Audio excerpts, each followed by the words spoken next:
안녕하세요. 최영조 소장입니다. 코로나19가 장기화되고 또 경제 문제가 심각합니다. 주변에 어려운 이웃들도 많이 늘었다고 하는데요. 그래서 오늘은 힘겹게 살아가는 이웃들을 좀 살펴보고자 그를 위해 노력하는 우리 소중한 분을 모시고 말씀 나눠보려고 합니다. 철옥 우산 어린이재단의 또 서울 북부지역본부 이형진 본부장님 만나보겠습니다. 본부장님, 영상 보시는 분들께 인사 부탁드리겠습니다. 안녕하세요. 철옥우산 어린이재단 서울 북부지역을 맡고 있는 본부장 이형진입니다. 네, 본부장님 코로나19 이후에 또 재단이나 또 후원하시는 주변 여건들이 많이 어렵다고 들었습니다. 코로나로 인한 좀 실제 현장이 어떻습니까? 코로나19가 우리가 이제 1월 말, 이제 2월 달부터 발생이 되어서 네. 3월 달에 우리 대구에 이제 갑자기 이렇게 큰 폭으로 증가를 했었죠. 되면서 이제 국가적인 대비책도 이어졌는데 가장 심각한 거는 소외 계층 아동들의 급식 문제하고, 급식. 그다음에 예부 활동으로 못하면서 체력 저하의 문제, 그다음에 온라인 수업으로 인해 가지고 교재와 장비 문제, 그다음에 외출을 못하고 집안 내에만 있다가 보니까 뭐 소외 계층이든 일반 가정이든 아동 학대의 문제가 좀 대두되고 있는 그런 상황입니다. 저희들은 대구의 신천지 사태로 인해서 대구 지역의 아동 긴급하게 605명에게 식료품과 보건용품 키트를 지원했고, 또 5월 31일자 기준으로는 약 10만 1,800명 정도에게 96억 원의 후원금과 긴급 생계비, 그 다음에 위생감염 세트, 교구 지원 등을 지원을 하였습니다. 그러면 기존에 후원하고 있는 아동도 있을 텐데 좀 추가적으로 조금 늘어난 상황인가요?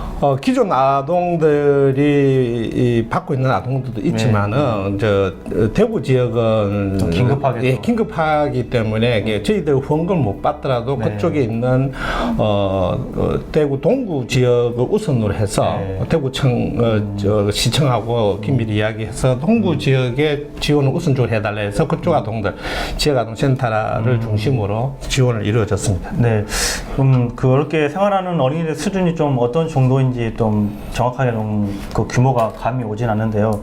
좀 현황을 가늠할 수 있는 어떤 통계 수치 같은 게 있을까요? 빈곤 세대 수치는 현재로는 그 데이터는 똑같은데요. 이제 코로나 사태로 인해서 아동들이 이제 불편한 상황이 이제 좀 많이 늘어난 건데, 아동의 기존 숫자를 빈곤 아동 숫자를 이야기하자면은 우리나라의 기초 생활 수급자가 약 160만 명 정도가 되는데, 160만 명. 그 중에서 기초 생활 수급 아동이 36만 명의 아동입니다.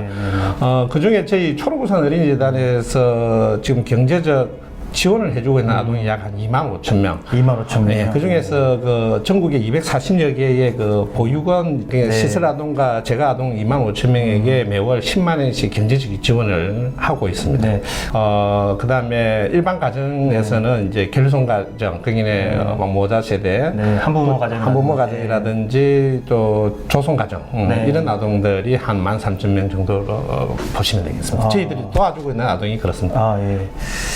본부장님 계신 철옥우산 어린이재단 명칭에서 좀 추측할 수 있듯이 경제적으로 어려운 어린이들 대상으로 이렇게 사업을 하시는 것 같은데, 좀 생소하신 분들을 위해서 어떤 사업들, 어떤 방향으로 일을 하고 계시는지 좀 소개 부탁드릴게요. 저희 철옥우산 어린이재단이 매년 이 사업 보고서를 발간을 하고 있습니다. 여기에 보면은 많은 사업이 이루어져 있는데, 주로 좀 짧게 대표적인 사업만 말씀드리자면 국내하고 해외로 구성이 되어 있습니다. 국내에는 가정환경 대안교육이 아까 말씀드렸던 2만 5천 명 아동들에게 매월 10만 원씩 후원금이 보내주고 있는 그런 사업이고, 기초보건복지해서 이건 앞에 매월 10만 원씩 받는 아동들은 매월 후원금이 긴급하게 필요한 아동들이고, 기초보건복지 같은 경우는 이제 이 문제가 발생이 되었을 때 필요한 돈은 있습니다. 예를 들자면 의료비, 갑자기 이렇게 문제가 발생했을 때 갑자기 우리 빈곤 아동들이 아픈다든지 이런 의료비, 그 다음에 그다음에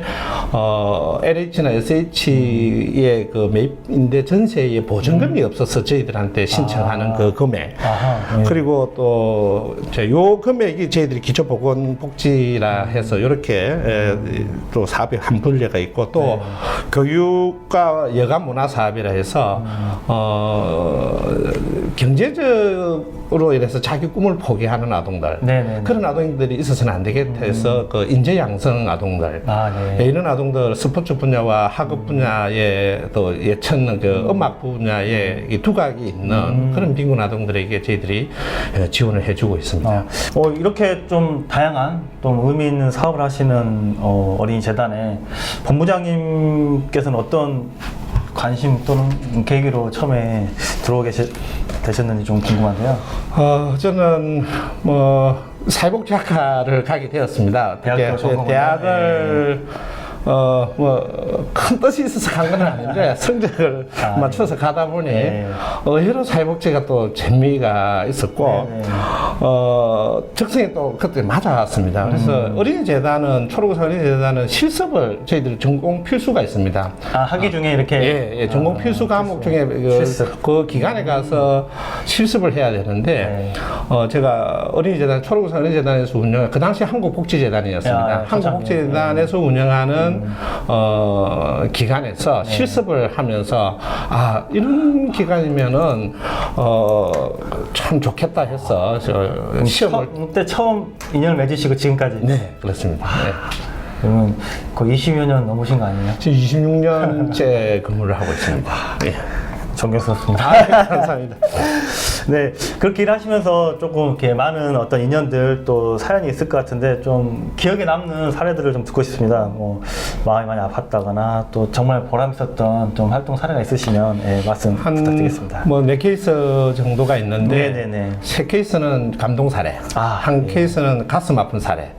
근데 한 케이스는 이 전부 다 제가 부산본부장 때 있었던 일인데 예전에 부산에 부산 본부장을 한 7년 정도 근무를 했는데 한 케이스는 어떤 친구가 전화가 왔었어요. 그냥 사무실로 이렇게? 내일 군대 가는데 근데 이야기 들어보니까 그동안 자기를 도와줬던 후원자님을 뵙고 싶대요. 후원자님. 그래서 자기가 초등학교 5학년 때부터 저희 그 후원자님이 계속 연결이 되었더라고요. 1대1 후원을. 그 당시에는 1대1이었습니다. 그래서 찾아보니까 그 후원자님께 이제 얘가 뵙고 싶다고 하니까 이 학생이 부산대 의대를 놓아가지고 그 다음 날 이제 군대를 가야 되는데 자기를 도와줬던 후원자를 꼭 뵙고 싶다 해서 그런 성사가 이루어졌고 그리고 이 친구가 그 후원자님의 평생 주치의가 되겠다 하니까 후원자님은 그 뜻은 고맙다. 그래서 가기 전에 그 후원자를 만나보고 싶다 해서 참 잘 예쁘게 잘 성장한 그런 케이스가 하나 있고 두 번째는 이 친구는 지금 아마 공무원이 됐죠. 공무원이 됐는데 어렵게 생활하는 아동이었는데 정말 똑똑했었어요. 정말 똑똑했는데 고등학교 2학년 때 이 친구가 우리나라 청소년 대표로 이탈리아 밀라노에서 세계 청소년 회의에 참석하는데 자기가 신청해서 선정이 되었더라고요. 그래서 주최 측에서는 비행기표하고 3일 동안 호텔 그 체류비만 지원해 주는데 이 친구가 꼭 그 이탈리아 가면 베네치아를 가고 싶어 했었어요. 그래서 자기는 돈은 없고 이래서 56만 원 정도의 스폰을 구하고 있었어요. 그래서 다른 기관을 통해서 제가 들었는데 그 학생을 제가 만나보니까 우리가 도와주고 있는 그 학생이었어요. 이미 후원하고 있는. 그래서 선생님이 이걸 어떻게 하면 구해줄 테니까 너는 공부만 해라. 그리고 저희들이 이렇게 후원금이 늘 이렇게 쌓여 있는 건 아니고 중간중간에 수시로 들어오거든요. 그래서 이 들어오는 후원금을 이제 이 학생한테 전달해주고 잘 갔다 왔고 이 학생이 또 이제 대학을 가게 됐는데 다행히 좋은 대학을 갔었어요. 서울에 있는 좋은 대학을 갔는데 첫해 등록금은 시에서 우리 그 국가에서 다 지원해 주지만은 2학기부터는 이제 본인이 알아서 이제 마련해 가야 되는데 그 4년 졸업 계획을 어떻게 할 거냐라고 물어보니까 알바하고 이제 이렇게 가야 한다 하더라고요. 네. 그래서 제가 우리가 저희 대학교까지 지원이 가능하거든요. 저희 대학교. 어린이재단에서. 네네. 그래서 어떻게 좀 선생님이 좀 도와줄까 그러니까 도와주면 고맙겠다. 그래서 부산에 한 후원자님을 연결을 시켜드렸어요. 네, 그래서 네. 4년 동안 전에 그 지원을 해줬고 다행히 이 친구가 대학교 4학년 때 행정고시 네. 합격을 해서 아마 지금 세종시에 근무하는 걸로 알고 있습니다. 예. 예. 그 케이스가 하나 있고 굉장히 의미 있네요. 예. 또 한 케이스는 어떤 후원자님이 좀 잘 아시는 후원자님인데 네. 갑자기 찾아오셔서 보증을 써달래요. 저보고. 개인적으로요? 예. 보증은 부모 자식 간에도 잘 안 쓰는데 왜 무슨 보증이 필요합니까? 그러니까 성인 입양을 해야 되는데 성인 입양은 보증인이 2명이면 있으면 되더라고요. 굉장히 쉽더라고요. 성인을 입양하는 데는. 네. 그 사연이 이제 그동안 평생 어린이재단을 통해서 도와주고 있는 아동이었는데 얘가 부산 영도에 있는 파랑새의 집이라는 곳에 버려진 지 3일 만에 이제 이 후원자님하고 결혼이 돼서 펜션을 이제 이렇게 쭉 도와주고 오다가 시설 퇴소하고 난 뒤에도 계속 자기 공장에 알바도 시키고 이래 했는데 이제 결혼할 때가 되다 보니까 아무도 없는 이런 상황에 그래서 가족 회의를 거쳐서 성인 입양을 하자라고 해가지고 그래서 이제 저보고 보증인을 써달라 해서 저하고 저희 담당자하고 이제 보증을 서고 성인 입양을 해서 주민등록증을 보니까 그래도 동거인으로 이렇게 놓더라고요. 그래서 입양하고 난 뒤 한 5년 뒤에 결혼을 했고 또 결혼식도 제가 잘 다녀왔습니다. 예. 그리고 좀 가슴 아픈 사연은 어떤 젊으신 이제 모자 세대였어요. 이분이 전화를 오셔가지고 자기 집을 기증을 하겠대요. 집을요? 네. 그래서 저 업무를 한번 전화가 오면 2시간 정도 상담을 해요. 방에 업무가 안 될 정도인데 근데 막상 전화를 해보니까 이 엄마가 우울증이 있다는 걸 알았어요. 제가. 그래서 저희 직원 보고 한번 가봐라. 저분이 어떤 상황인지. 막상 가정방문을 갔다 오니까 우리가 도움을 줘야 되는 그런 상황인데 그 집을 기증을 하겠다라고 하고 했었는데 한 번 전화가 오면 정말 2시간, 어떨 때는 3시간씩 통화를 하고 이랬었는데 어려운 상황이네요. 근데 결국 그 예뻤던 3살 먹은 딸하고 자살을 했어요. 근데 그 소식을 딱 듣고 일주일 동안 일이 안 되더라고요. 손에 막 아무것도 일이 안 되고 내가 좀 더 나섰으면은 살릴 수 있었지 않았나. 그런 좀 안타까운 것도 좀 있었습니다. 예. 그렇게 그러면 어렸을 때부터 이렇게 맺어진 인연이 또 성인이 되고 성장해서 또 이렇게 지속적으로 또 재단과 관계를 맺고 또 활동에 도움을 주시는 또 그런 경우도 종종 있을까요? 보통은 이제 저희들도 이제 그 찾지는 잘 안 해요. 근데 이제 본인들이 스스로 찾아오면은 이제 그래서 보통은 이제 지나가다가도 제가 옛날에 어린이재단 후원 도움받고 성장하신 분이 성장했다고 후원 신청하고 가시는 분이 계시고. 또 어제 같은 경우는 저기 한 기업을 통해서 저희들하고 인재양성 골프 인재양성이었어요. 우리가 빈곤 아동들 중에 골프 하는 아동이 별로 없어요. 많지는 않는데 이 친구가 어제 16년, 17년 저희들한테 후원금을 받았는데 올해 첫 프로를 데뷔를 해가지고 준우승을 했더라고요. 준우승하고 자기가 성장할 때 그 어린이재단하고 그 기업의 후원금이 굉장히 중요했다고 상금 일부를 1,000만 원을 어제 다시 저희들한테 후원을 하겠다고 이렇게 왔더라고요. 그래서 너무 뿌듯하고 너무 좋았습니다. 그런 케이스처럼 찾아오면 저희들이 잘 하고 그 뜻을 잘 쓰여지는데 저희가 억지로 뭐 관계 유지 사례가 너무 많기도 하고요. 예, 그렇습니다. 정말 좋은 선순환을 또 이루는 구조들도 보이는 것 같은데요. 이렇게 활동하실 때 정말 예산이 중요한 부분 같습니다. 재단에서 운영하는 예산 부분이 좀 궁금해서 드리는 질문인데요. 좀 대부분이 후원일 것 같습니다.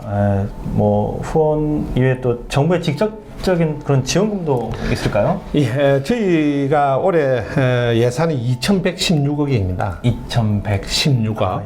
이 중에서 대부분이 이제 우리 국가공무원 노동조합에서 후원하시는 것처럼 저희 지금 국공으로 후원하고 계시잖아요. 그런 돈이 모인 돈이 후원. 1,674억 원입니다.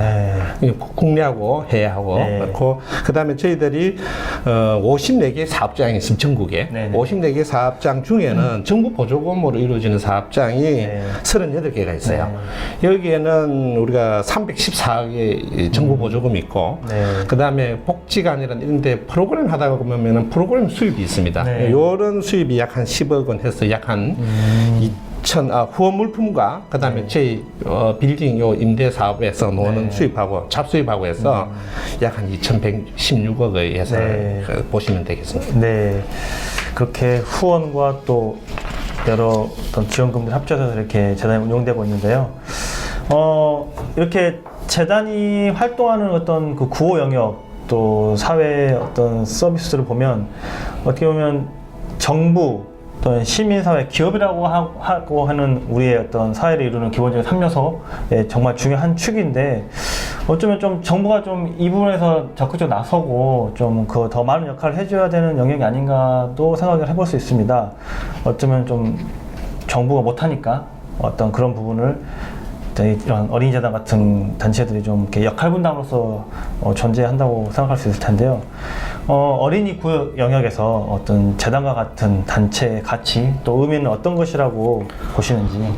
정부와 저희 NGO 관계를 보면은 전통적으로도 그렇고 현재로도 그렇는데 늘 NGO가 정부보다 한 발짝 앞서가 있습니다. 그러니까 정부에서 이미 마련하지 못했던 또 마련하기도 힘든 약간 그런 사업에 있어서는 민간의 후원금으로 그 사업이 이루어지다가 이제 그게 민간에 활발하게 이루어지면 그다음 정부 예산으로 그걸 편성해서 따라오고 그렇게 되면 민간은 또 다른 영역을 찾고 이렇게 좀 어찌 보면은 마중물의 역할을 했다고 보면 되고 저희 어린이재단이 올해 73주년 역사를 가졌습니다.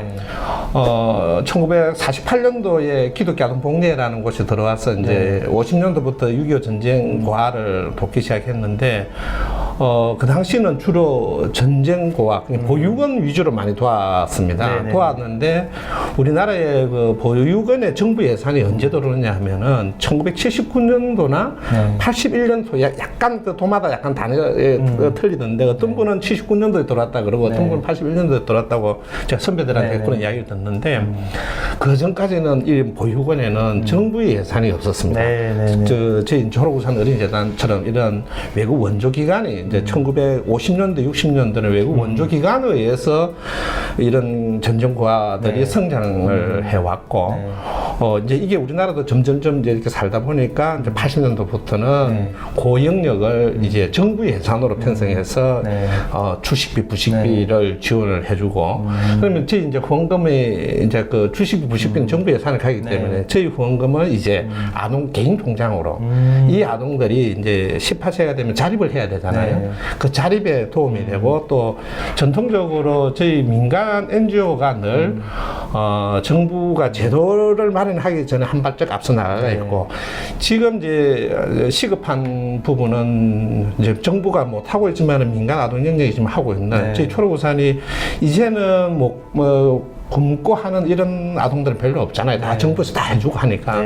근데 지금 가장 시급한 거는 사이버 상의 어떤 아동들의 학대 문제, 그 다음 아동의 인권, 참정권, 이런 문제는 지금 정부가 나설 상황이 아직, 나서주면 좋은데, 이제 아직까지 전면화 안 돼 있다 보니까, 저희 초록우산 어린이재단에서 지금 우리나라의 아동의 가장 심각한 문제, 아동의 인권, 참정권, 이 사이버 상의 이런 문제들을 지금 한참 저희들이 아동은 함께 키워야 된다라고 저희들이 강조를 많이 하고 있습니다.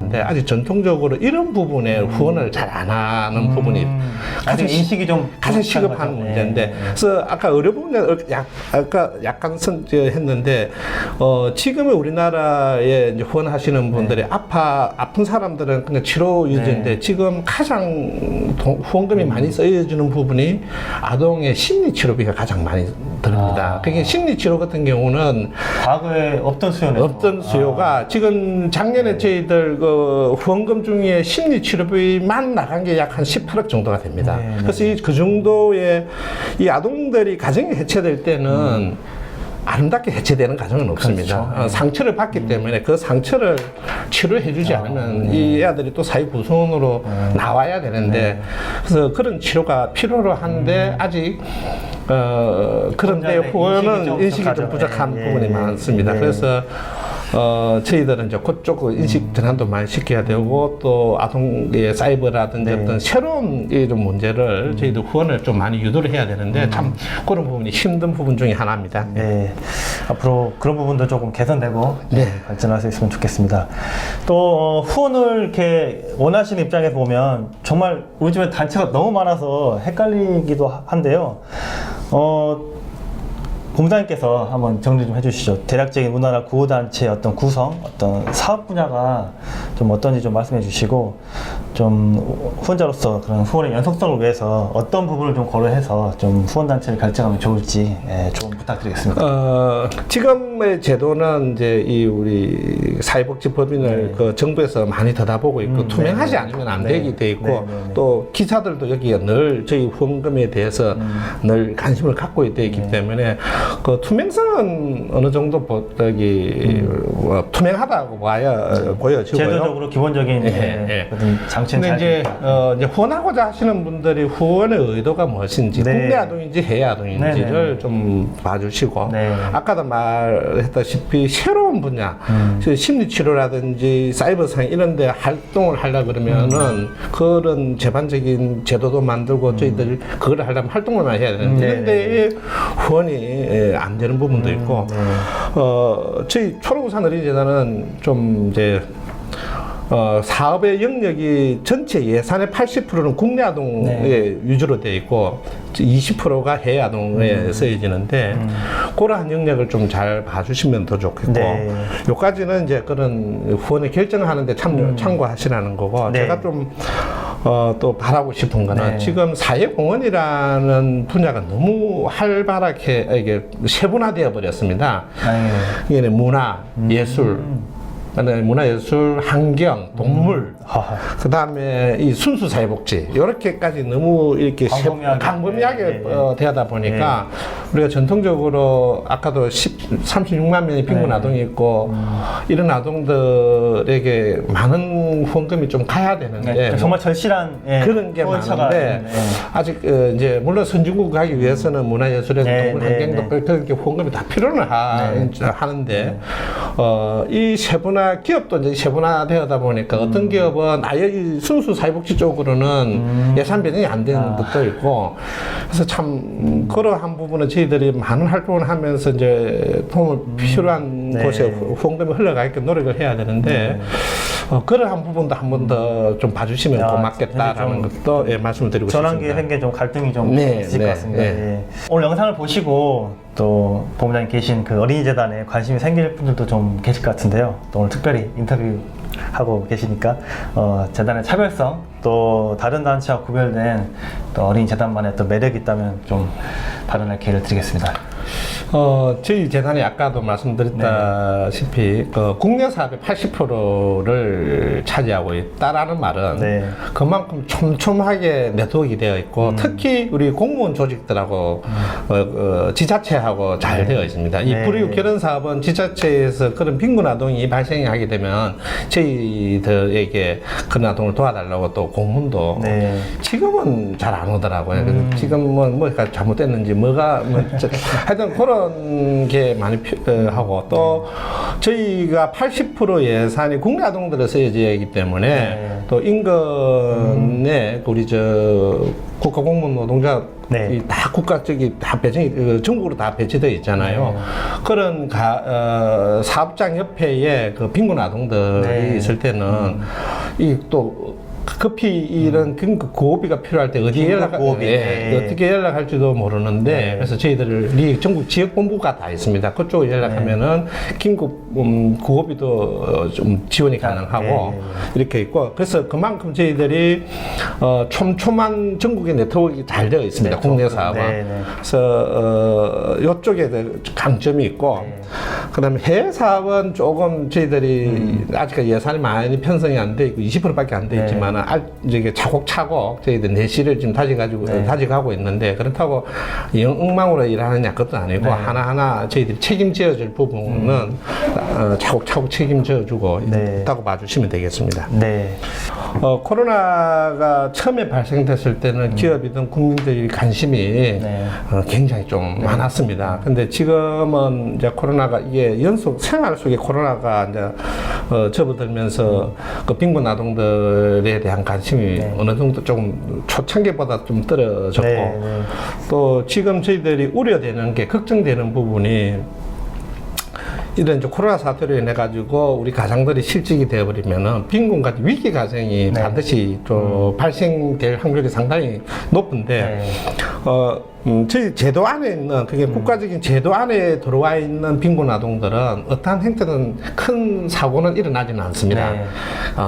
저희들 그 국가의 보살펴가 민간 인주의 보살펴에서 성장하기 때문에 네. 근데 갑자기 이 위기를 닥치는 그런 가정들은 극단의 선택을 하는 경우가 네. 많거든요. 네. 그래서 이런 코로나 사태 때 아마 그런 가정이 생길 가능성이 상당히 높게 보이는데 네. 그런 가정들도 저희들에게 긴급 구호비 형태를 네, 지원받고 또 특히 그런 갑자기 이렇게 가정이 몰락하는 가정은 지속적인 것보다도 임시로 짧은 기간만 네. 도와줘도 이 가정이 금방 일어나더라고요. 네. 무엇보다도 가장 필요한 거는 이런 가정을 도와주기 위해서는 후원금이 가장 필요한데 그렇죠. 혹시 이제 우리 국가공무노동조합의 네. 조합원들이 좀 지금도 물론 이제 단체별로 이렇게 하고 계시지만은 네. 개개인별로도 좀 이렇게 후원을 해주시면 저희들이 네. 큰 힘이 될 거로 생각되어집니다. 네, 알겠습니다. 이렇게 초록 우산 어린이재단 서울 북부지역본부 이형진 본부장님과 함께 어려운 이웃을 애쓰시는 구호단체 이야기 나눠보았습니다.